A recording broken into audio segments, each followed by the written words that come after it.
Asalkan bengkel paman tidak diminta uang keamanan oleh ormas, maka segala yang rusak akan bisa diperbaiki. Seperti di depan kita ini, yang mana cross shaft bulldozer mengalami patah.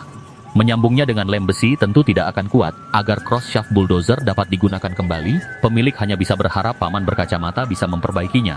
Setelah paman mengencangkan cak penjepit dengan kekuatan penuh, maka proses pembubutan dapat dilakukan.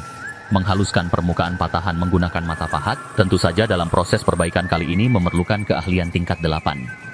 Agar pengelasan dapat menjangkau permukaan dalam, maka kita perlu melakukan proses pembuatan bevel sederhana.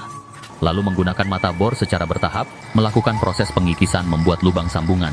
Agar sambungan dapat bertahan hingga 1 kali pemilu, maka paman memilih potongan poros gigi ekskavator sebagai penghubung. Setelah sang ahli mendapatkan data ukuran yang sesuai, maka dapat melakukan pemotongan pada bagian batang poros, lalu meletakkannya di mesin fresh hidrolik. Ini dilakukan paman karena memukulnya menggunakan palutor juga tidak bisa. Berikutnya kita akan memproses cross shaft, namun sebelum melakukan proses pembubutan kita perlu menggunakan penyangga bril. Setelah penyangga bril terpasang sempurna, maka kita dapat memproses bagian ujung cross shaft, melakukan pembubutan secara bertahap, baik menggunakan mata pahat maupun mata bor. Kini diameter lingkaran lubang yang dibuat memenuhi standar penyambungan, namun sebelum melakukan pengelasan paman berkacamata perlu melakukan pengukuran panjang alur gigi.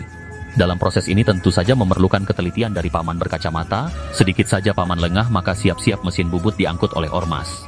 Berikutnya kita dapat melakukan pengelasan menyeluruh menggunakan kawat las berkekuatan tinggi, karena pengelasan meninggalkan jejak yang kasar maka kita perlu melakukan proses pembubutan kembali. Sekarang permukaan sambungan telah halus dan mulus, namun karena penyambungan mengakibatkan panjang alur gigi berkurang, maka kita perlu kembali membuat alur gigi. Meskipun paman berkacamata tidak memiliki alat yang canggih dalam membuat alur, paman hanya bisa membuat alat penyangga limited edition yang tidak ada dijual di toko online sekalipun. Meskipun alat ini sederhana, setidaknya sangat membantu paman dalam melakukan pekerjaan. Bagi paman asalkan bengkel tidak diganggu preman berkedok ormas, maka kreativitas dalam melakukan perbaikan akan selalu ada. Setelah semua baut dan mur dikencangkan, maka sang ahli perlu melakukan penyesuaian mata pahat bubut yang diletakkan di cak penjepit mesin bubut. Lalu melakukan proses pengikisan secara bertahap. Dalam proses ini perputaran planet seakan terhenti hanya ingin melihat kreativitas paman berkacamata yang begitu tinggi dalam melakukan perbaikan.